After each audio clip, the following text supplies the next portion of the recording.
د خاوند ذکر مې ډېر غټ دی خو ما خلاصولی نشي یا هم انزال کولی نشي. سلام ګران لیدونکو، هیله ده چې روغ جوړ او د صحت جامې مو پر تن وي.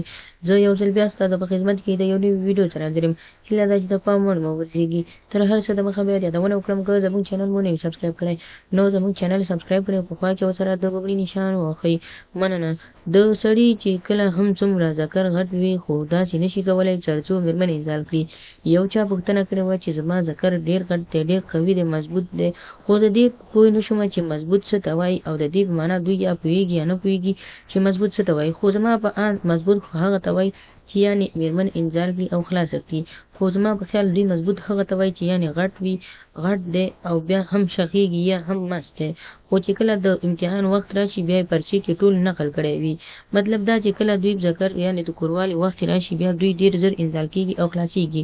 خو د دې لپاره چې تاسو خپل ذکر په دې ترتیب قوي کړئ چې ستاسو مېرمن هم خوشحاله شي او تاسې هم خوشحاله شئ، نو تاسو کولی شئ دغه کار وکړئ. هر کله چې پوهېږئ چې ستاسو ذکر ډېر قوي دی، ډېر شخ دی او دې سره نشي کولی مېرمن انزال کړي، نو تاسو کولی شئ دغه یو شی ورسره استعمال کړئ چې کله هم ستاسو مېرمن نه انزال کېده یا هم نه خلاصېدله نو دغه طریقه استعمال کړئ. تاسو به داسې چل وکړئ چې تاسو به د ناریال تېل واخلئ. د ناریال تېلو سره به تاسو لږ لیمو هم واخلئ او دا به هم مکس کړئ، پاخه به کړئ، په ګیس به یې کېږدئ او هغه وروسته چې کله دا پاخه شو، ګرم شو، نو تاسو به دومره راواخلئ چې یعنې څومره ستاسو د مېرمنې شرمګاه پرې مساج کېږي. تر 15 منټه پورې به تاسو د مېرمنې شرمګاه پرې غوړه کړئ.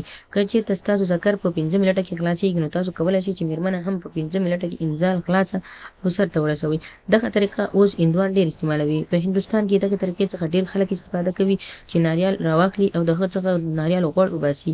یعنې که چېرته بازار کې پیدا کېږي خو لا ښه ده، نو د ناریال غوړو سره بیا لیمو، یو لیمو یا دوه لیمو واخلي او د هغه څخه دانې وباسي او د دې ناریالو تېلو سره ګډې کړي، بیا یې ګرم کړي، پاخه یې کړي، له هغه وروسته یې د مېرمنې شرمګاه ته ور واچوي، یعنې د مېرمنې شرمګاه ورسره مساج کړي، غوړه یې کړي، بیا نو د خیر کار شروع کړي. په 15 منټه کې مېرمن هم انزال کړي او په 15 منټه کې ځان هم ورسره انزال کولی شي. یعنې که مېرمن څومره وخت نیسي په همغومره وخت کې مېرمن هم انزال کېږي او سړی هم انزال کېږي، یعنې دواړه یو زمان کې یا هم زمان خلاصېږي.